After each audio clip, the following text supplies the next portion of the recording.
vais vous parler du judaïsme laïque.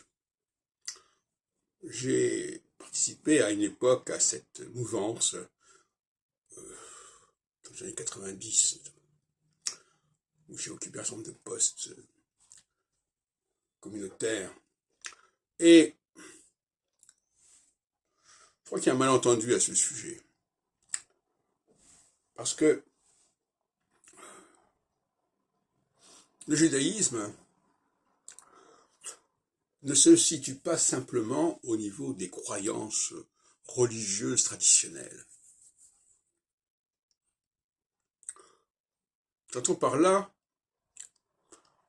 que le judaïsme laïque n'a pas su, ça commence à remonter à une trentaine d'années quand même, n'a pas su déterminer sa propre idéologie, si on peut dire.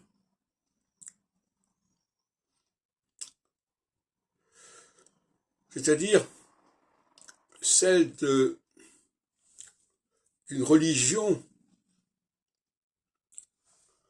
qui ne passe pas forcément par les rituels, ni par une certaine langue.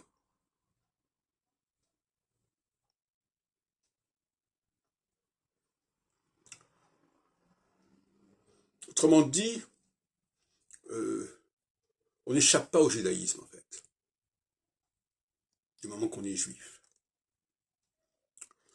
Il y a une religion intrinsèque à l'être juif et qui n'est pas liée nécessairement à telle et telle orthopraxie. La notion d'orthopraxie, il faudrait la repenser. Être juif, c'est se donner un certain nombre d'objectifs existentiels, professionnels, sociaux. C'est pas simplement être lié à la synagogue ou à Israël.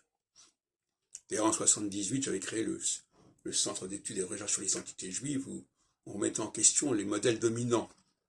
Mais on n'était pas arrivé à l'époque à repenser la condition juive, à la reformuler.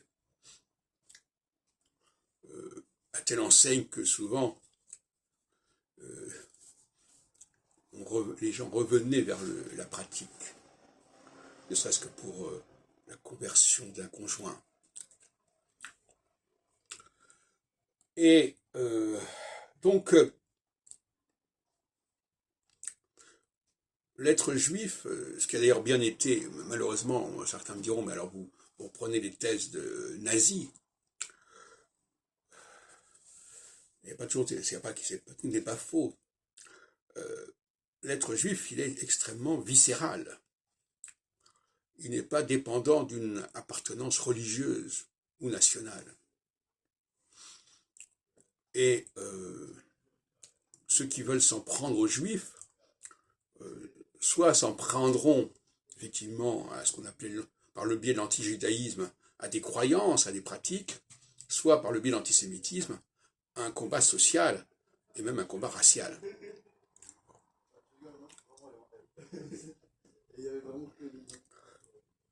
Donc,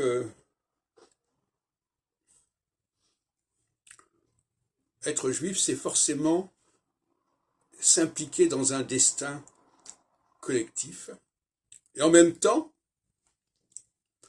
affirmer sa judéité à un niveau complètement individuel.